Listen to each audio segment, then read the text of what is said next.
Hey Dad, can we have Gran Turismo? We have Gran Turismo at home, lad.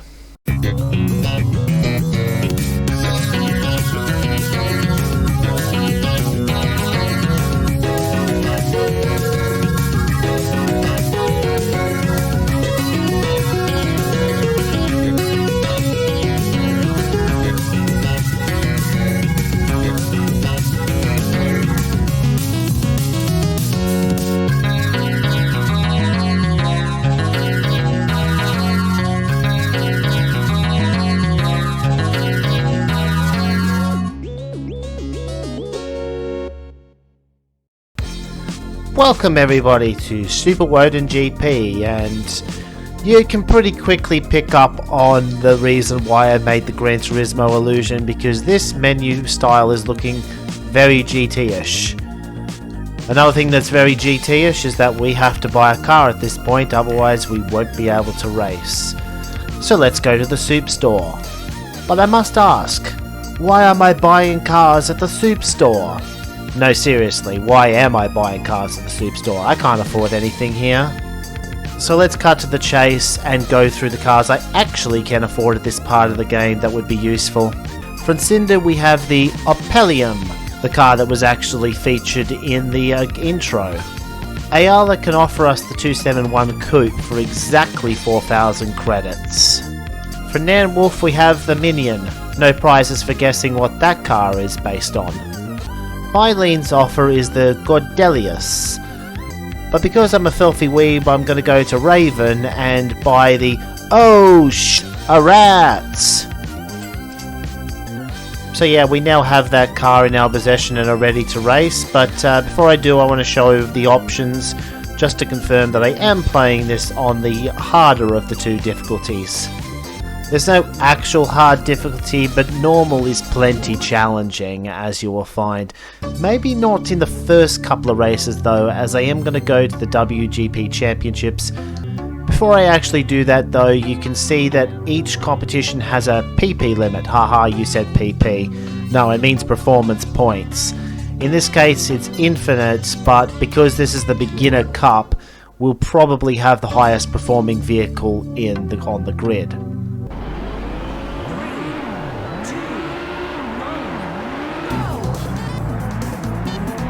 Here we go. It's showtime. Yeah. I just ad-libbed that Ridge Racer 4 reference. I'm ad-libbing a lot of my commentary, actually. That's what I normally do. Anyway, I didn't even notice it, but that was the leader already. I'll make a note of the handling style in this game, because this isn't the first time I've played this game. I actually restarted because I thought, actually this could make for a good video series. So I have a good handle on the handling already, and it's one where if you turn, the car slides out, but instead of catching the slide, you actually want to turn in harder.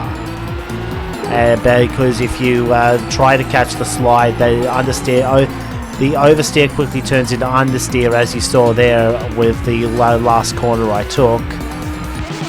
But it wasn't enough of a drawback for me to be too badly impacted. Yes, the leaderboard times for Group D are actually up to 200 pp, and right now we've only got 132. And that won't always be the case. We will encounter races where we're actually pretty close to the upper limit for a class. And so we may actually be able to challenge for some top 10 times. Well, that was I made a real bollocks of that, didn't I? Yeah, like I said, it's only beginner cup. The errors like that aren't badly punished. And should have no problems getting to the end of this and claiming our first victory. Oh well, second, but our first championship victory that actually counts for credits. But yeah, that's championship complete, and we earned the first prize of, wait for it, 12.50. I didn't actually know what the first prize was off the top of my head. There are still some races I would like to do with the Rat before I call it a first part, however. I could do the Tourist Cup right now, but we're well below the 200 point limit, so we might be outclassed there. You'll notice that a lot of the later tournaments are star locked. This game uses the stars system for unlocking future races, and you can see that you earn a lot of your stars by completing these events, the weekend events that are mostly single races, although you will see a few championships much like the WGP. This one, however, just a single race, Torini Cornfields.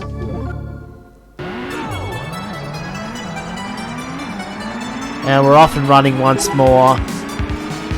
Performance point limit is 150, we're at 132, so we should still have one of the best cars in the grid.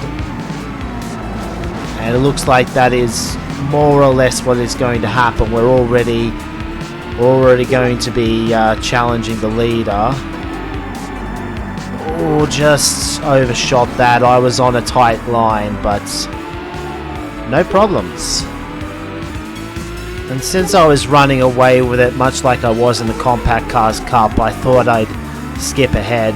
Had a really good lap 2, haven't been able to match the pace on lap 3, but it hasn't made a huge difference. Got caught up in the grass there. You can see that was a slow lap. But you can see that second lap was so good that I'm actually 41st, despite being well below the performance limit for D-Class. And pick up another 1,000 credits for our troubles. If we want to, we can buy a Mylene Fantomas and enter this race, and I will do that at some point, as I want to eventually win every race, but we're not quite done with the Raven Rat. We've got 2 more races at the 150 PP limit. The first of which being Snowy Chicken, which will probably end up being a repeat of the race in the Compact Cars Cup, just at night time instead.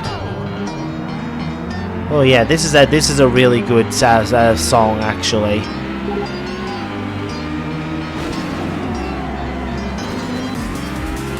It almost looks like a Delta Integrale we're passing. First time I picked up this game, I was having a lot of trouble with the cornering speeds because I hadn't picked up the fact that you have to turn in really hard even when the car is sliding, and so the AI was beating me.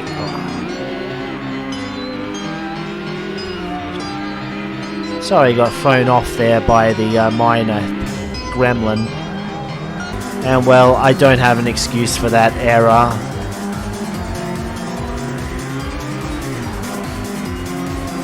The closest thing I've got to an excuse was that I was trying to make up for the fact that I'd overshot that hairpin the last couple of times I've taken it at full speed, and I just turned in way too early.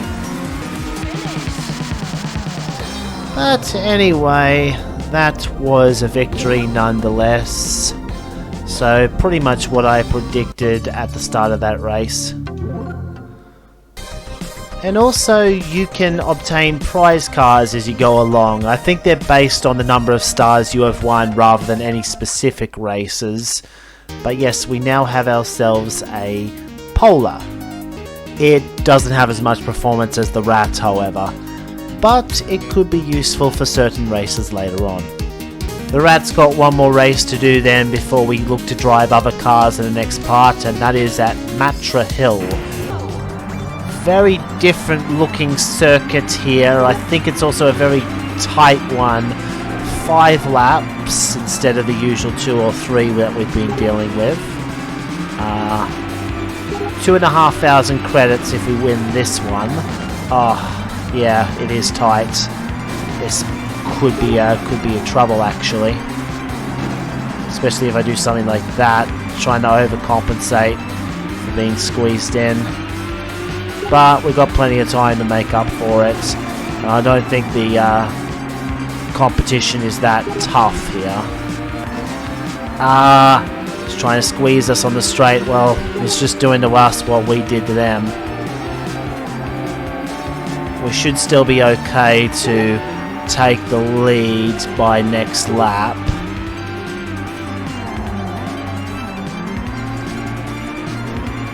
Especially if I get something like that. The leader really slowed down there and I took a really good line through there, so that's a much faster lap from me.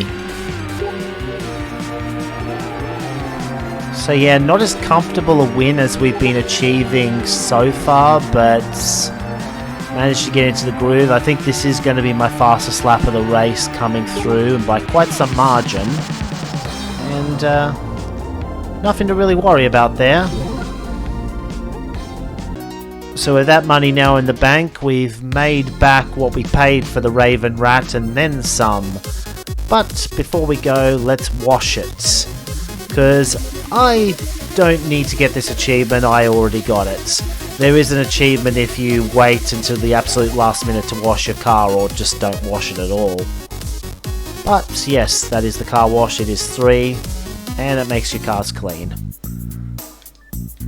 Bit of a weird place for me to leave it at, but that is where I'm leaving it at because the Raven Rat has done its job, and in the next part I will be driving other cars.